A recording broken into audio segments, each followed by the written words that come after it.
Good day everyone! Welcome back to my YouTube channel. It's me again, Teacher Jessica. Before we start on our discussion, do not forget to subscribe, like, and share for more upcoming videos. For today's video, let's talk about injury prevention, safety, and first aid. The intentional injuries. Intentional injuries are injuries resulting from violence. It can be divided into self-inflicted. When a person harms himself or herself on purpose, and assaults, when person or persons harm another on purpose. First, suicide. It is the intentional taking of one's own life. Many of those who attempt suicide do not receive mental and emotional counseling because their families try to hide the problem, because they are ashamed of it. Because of this, the problem is not solved, and the attempt to commit suicide happens again. Studies also indicate that other family members are also at risk of committing suicide. On the other hand, a suicide attempt in which a person does not intend to die is called parasuicide. It is often a cry for help, meaning the person wants others to know what she or he is feeling. Despite this, parasuicide should be taken seriously because it may also lead to death. How will you recognize a person who has suicidal tendencies? Oftentimes, the person gives clues through his or her behavior and speech. Some of these clues may be talking about suicide or death, writing farewell letters, or giving away valuable things to their friends and siblings, showing changes in behavior and moods, and also feelings.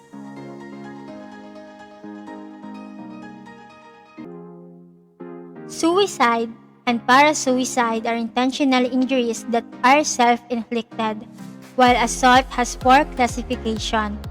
First, those that were committed within the family, those that were committed by peers, those that were committed by the other groups, and those that were committed by the family, peers, or other groups. Suicide prevention. A Philippine study conducted for the development of a suicide prevention strategy showed that commonly used methods by those who decided to end their lives include hanging, strangulation, and suffocation. For those who tried to kill themselves but ended up with just injuries, the preferred means range from self-poisoning, mainly ingestion of silver cleaner, to exposure to other chemicals and poisonous substances. Aside from these methods, there were also cases of drug overdose, using firearms to kill oneself, jumping from heights, and drowning. And among the youth, self-cutting has been observed in some of those that suffer from major depression.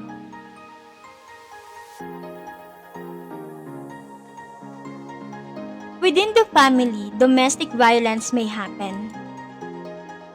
It is an act that includes physical assault like hitting, pushing, shoving, etc. Sexual abuse like unwanted or forced sexual activity, and verbal abuse.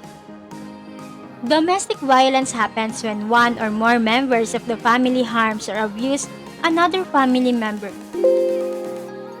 These are behaviors that are used by one person in a relationship who tries to control the other. This may occur to partners who may be married or not married. They may be heterosexual or homosexual like gay or lesbian couples, and may be living together, separated, or dating.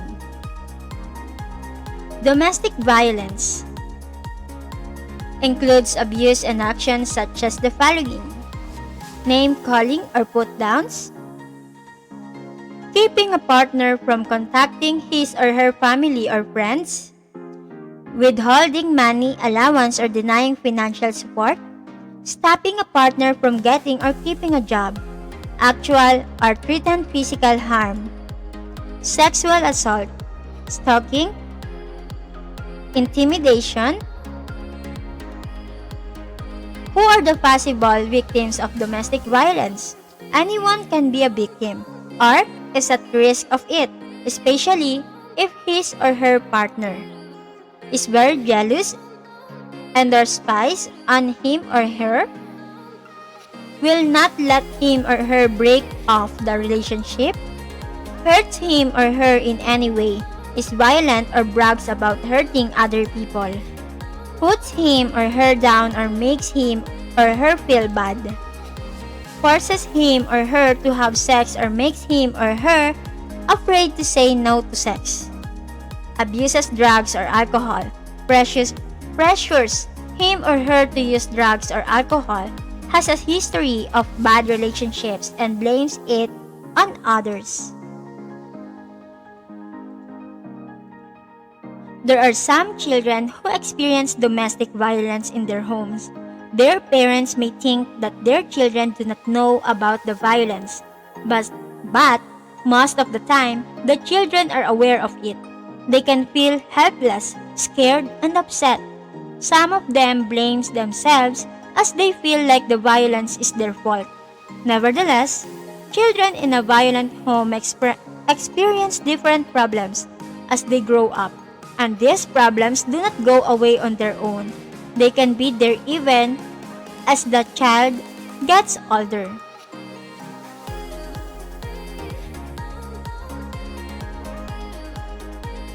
Bullying. It is an unwanted aggressive behavior. The behavior is repeated or can be repeated over time. Both kids who are bullied and who bully others may have serious lasting problems. In order to be considered bullying, the behavior must be aggressive and include the following: an imbalance of power. Kids who bully use their power such as physical strength, access to embarrassing information, or popularity to control or harm others. Repetition. Bullying behavior happen more than once or have the potential to happen more than once. There are different classifications of bullying. These are verbal bullying, saying or writing mean and nasty things. It includes the following: teasing, name-calling, making inappropriate sexual comments, taunting, and threatening to cause harm. Next, social bullying, sometimes referred to as relational bullying, or hurting someone's reputation or relationships. It includes the following: telling other children not to be friends with someone, spreading rumors about someone, embarrassing someone in public. Next, physical bullying, hurting a person's body or destroying his or her possessions. It includes the following: hitting, kicking, or pinching, spitting, and next, tripping or pushing, taking or breaking someone's things, making mean or rude hand gestures. Number 4, cyberbullying, verbal and social bullying done through use of the following: technology and electronic means. It includes using social media like Facebook, Twitter, using mobile devices like cell phone, using electronic mails like emails. Next, let us discuss about stalking. It is a pattern of behavior that makes you feel afraid, nervous, harassed, or in danger. It is when someone repeatedly contacts you, follows you, sends you things, and talks to you even when you don't want them to. It is very threatening to the person being stalked because the behaviors and actions of the stalker often invade his or her privacy. Stalking behaviors involve actions such as the following: knowing your schedule, showing up at places you go to, sending mail, email, and pictures, calling or texting repeatedly, contacting you or posting about you on social networking sites. Facebook, Twitter, or etc. Writing letters, damaging your property, creating a website about you, sending gifts, stealing things that belong to you, any other reactions to contact, harass, track, or frighten you. You can be stalked by someone you know casually or stranger, or a past or current friend, boyfriend or girlfriend.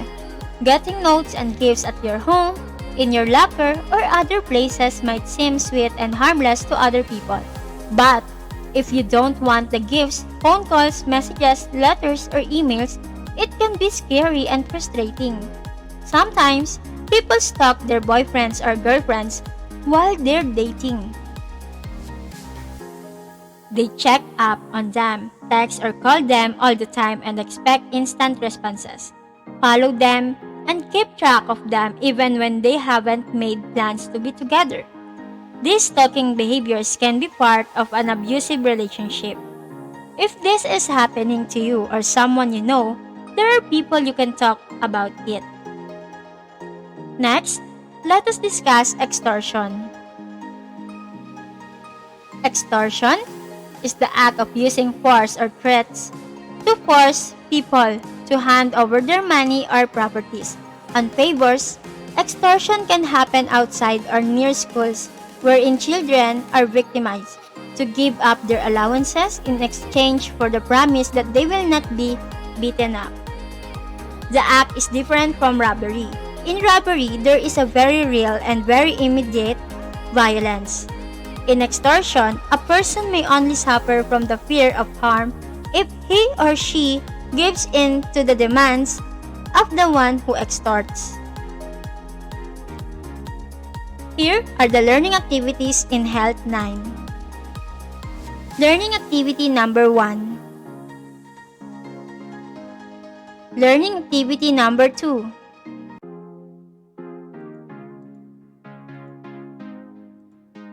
Learning activity number 3.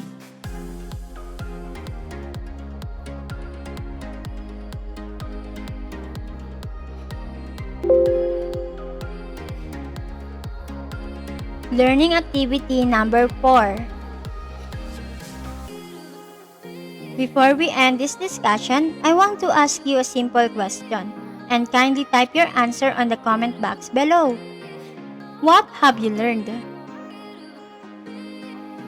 I hope you learned something today. Thank you and God bless to all. Keep safe.